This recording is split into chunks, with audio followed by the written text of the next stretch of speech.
In the next couple of videos, I wanted to look at a few more examples of rational functions and get into, well, what happens if the polynomials are a little bit more complicated? What happens to the asymptotes? What about the x and y intercepts and all those other basic properties of functions that we'd like to find? And I wanted to teach you how you can find them, both, just from looking at the graph, but also by looking at the algebra of the polynomials involved. There's always a couple shortcuts you can use. Sorry. Got a little catch in my throat there. But going back to the reciprocal function from the last video, I just wanted to mention that notice that this one actually had no intercepts. And that was because, well, to find the y-intercept, you always plug in 0. But as we discussed, 0 is not allowed in the reciprocal function. So it has no y-intercept because there's a vertical asymptote there. And also, because there was a horizontal asymptote at 0, there was no x-intercept. Now, technically, you can have an x-intercept even if there's a horizontal asymptote at 0, but that involves more when you have higher degree polynomials. And again, we're going to get into that. How does the degree, how does the different types of polynomials affect all of this stuff later? But notice that this one did not have an x-intercept. And that's just because, well, remember what you would do is you would set the other side equal to 0. And really the short answer is 1 divided by x can never make 0. Because no matter what I plug into this, it's always going to be some fraction. And 0 doesn't work to begin with. So 0 is just not a possible outcome. But let's look at a new one. It says graph f of x is equal to 3x plus 4 divided by x plus 2. Find the asymptotes and intercepts, state the domain and range. And if you wanted to just start with a graph, well, you could always type it in your calculator, or you could create a table of values just by throwing some random numbers in. So let's kind of, just do it the old-fashioned way and make a little table of values, just see what we're working with. So x and f of x, domain and range, let's just say we're going to deal with -2, -1, 0, 1, 2, sort of our standard values. And again, we could use every one of the numbers on the graph on the domain here that we have, but let's just start with some easy ones. And let's start with 0, the y-intercept. If I plug in 0, notice, well, I would get 3 times 0 plus 4 divided by 0 plus 2. And of course, notice that like with a polynomial, the y-intercept always occurs at the constant. But when we have a division of two different polynomials, well, of course, all of the x terms will cancel out. And all we're going to be left with is a ratio of the constant terms. And this is something that you can remember. The y-intercept of a rational function is always just the ratio of the constant terms, assuming it has them. Or in this case, 4 divided by 2 is just 2.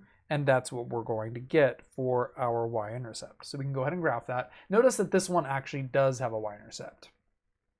Now, if we were to plug in 1 into the function, what we get is, well, 3 times 1 plus 4 is 7 on top, and 1 plus 2 is 3 on bottom. 7/3, which is a 2.3 repeating. And I will go ahead and graph approximately where that would lie. If we plug in 2, we would get on top, we would have 6 plus 4 is 10, 2 plus 2 on bottom is 4, which is equal to 5/2, or 2.5 on bottom. And basically we're going to, it looks like it's getting a little bit bigger.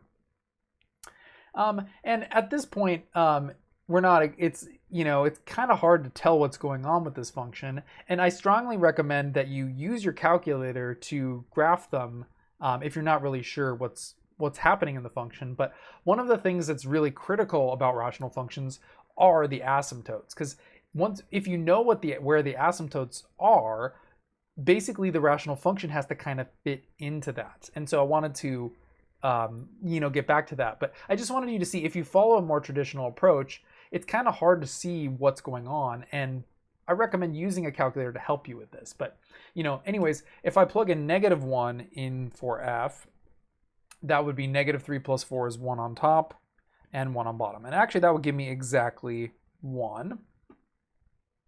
And let's say I were to plug in -2. Well, -2 is actually going to be a problem, right? Because if I plug in -2, or if I attempt to plug in -2 in for x, the denominator would be -2 plus 2, or 0. And so what I would actually get is something undefined in general. And in looking for, basically getting an undefined result when you're trying to plug in a particular value well, technically not always, but almost always indicates the location of a vertical asymptote. So, and when we look at the graph in our calculator, we can kind of see this. But basically, I know that this is going to create a vertical asymptote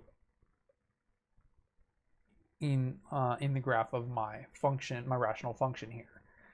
And basically, these points are not particularly helpful. Now, of course, this is a little bit tedious. I could always generate a table of values with my calculator. And a reminder that when you are typing in a rational function in your calculator and trying to graph it, make sure that you use parentheses around both the numerator and around the denominator, because if you're going to use the division bar like I'm doing here on the screen. So let me make this a little bit bigger so it's easier to see. But I just typed in 3x plus 4 divided by x plus 2. And I use parentheses. Just make sure you do. If you don't use parentheses and you are using this slash for division, it's not going to do the algebra properly. But my point was, you can actually figure out the values from your table. And if I look at the table of values, I can do all this math, without having to do it myself. And, let's say I wanted to know what happens if I plug in -3 or -4 or -5 or something like that. Well, -3 would give me 5, apparently. So let's kind of finish our graph based on all of the integer inputs for the domain. -4 would give me 4. -3 would give me, -5 would give me 3.6 repeating. -6 would give me 3.5. And, if I were to scroll the other way and go, say, to 3, 4, and 5, 3 would give me 2.6. 4 would give me 2.67. And notice that if you keep going further and further, what you can see is the function is sort of leveling off. It's flattening out, kind of like the previous example did. Like in this case, it got smaller and smaller and smaller and closer to the asymptote. But this is one of the ways you can identify the asymptotes. When I'm continuing further and further, or looking at what happens as x gets larger and larger, notice that it's leveling off. And what you might sort of guess here is that it seems to be flattening out, and it seems like it might be approaching +3. Now, there's other ways to sort of know for sure, and this is something for right now. I'm not going to really say, how do you know 100% that it is approaching +3? But basically, the horizontal asymptote in this problem will be at 3.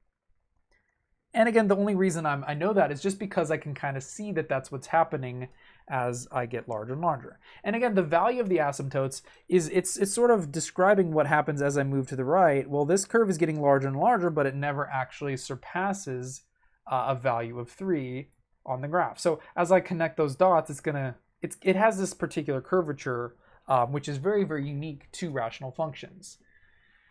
And these sort of functions are useful because in the real world, a lot of times you have trends and behaviors that are leveling off. Like a parabola is neat and all because it has a vertex, but that's not always a realistic curvature. Sometimes things get bigger and bigger, but they get slower and slower at the rate in which they decrease. And also, as we're moving from right to left on this curve, it would be getting closer and closer to 3 from above as well.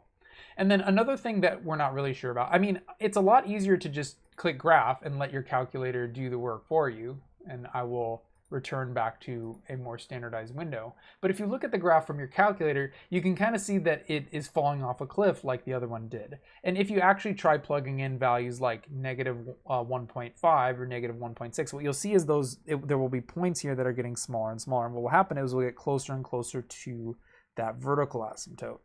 And the vertical asymptotes can typically be found by just looking for errors in your table. And notice that that occurs at -2. And that's one of the ways that we could identify that specific location. But if you're looking at the graph, let me make the graph a little bit larger so you can see it. You can sort of just visually look for it by saying, well, where is the gap? Where does it break? And it appears to happen at -2 right there. And same with the horizontal asymptote. It seems to be happening at 3. That's not a very exact way of doing it.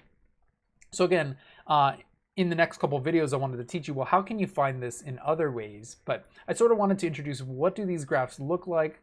And also the emphasis of why the asymptotes are important. How on earth would we have ever known the shape without knowing that there was an asymptote there? The asymptotes help us sculpt the curvature, and that's why they're so important to these functions. And again, we'd write often we're going to be asked to write the equations of the asymptotes. But in this case, we have a horizontal asymptote, which is at y is equal to 3. And remember, it's, because where it intersects the y-axis, that's how you can find the equation. And with the vertical asymptote would occur at x is equal to -2, which again is, vertical lines are always x equal, horizontal lines are always y is equal to. And the intercepts you could find, either from a graph or from other methods. But we found the y-intercept by just plugging in 0. And that's how it always is, right? You plug in 0, ratio of the constant terms. But the other thing we might know is, well, what is the x-intercept? And that's actually very easy to figure out. That always has to do with the numerator. And notice the numerator, 3x plus 4, if we're looking for what is the root of that, in this case, it's a pretty simple polynomial. Well, if we were to subtract 4 and divide by divide by 3, we would get x is equal to -4/3, which would be the location of the x-intercept. Which is how you could do it algebraically, but obviously you can use a graphing calculator to find a lot of these traits. And sorry, I've been talking for quite a while about this example. To summarize, there's a lot of ways you can figure out these traits with a rational function. You can use a graphing calculator, that's really helpful as well. But you can also, there's various algebraic ways of doing this too. We're gonna keep working on that in the next few videos, and I wanted to be a little bit more concise about how to do that. Because in this case, I was just sort of spitballing and saying, well, if we don't really know what to do, how could we approach this? But the sort of point here is that rational functions are weird. There's a lot of weird behavior going on, and if you're just going to graph from a t-table, there's things that you got to be careful about, and the asymptotes are critical within there. And last but not least, just to sort of make sure I finish the question, it says state the domain and range, but for a rational function, the domain and range is typically all real numbers except for the asymptotes. And again, it is not necessarily this simple when we have higher and higher degree polynomials, but in this case, the domain is all real numbers except for -2, because that is obviously undefined, because you can't divide by 0. As I was saying before, we get that undefined value.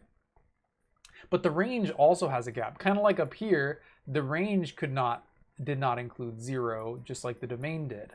And that's basically another thing that the horizontal asymptote can help you find is, well, what is missing within the range? The value of 3. Because again, if we're looking at the range and where this curve is, from bottom to top, well, it exists everywhere. It takes on every value except for 3. There's this hole, there's this gap through where the horizontal asymptote is.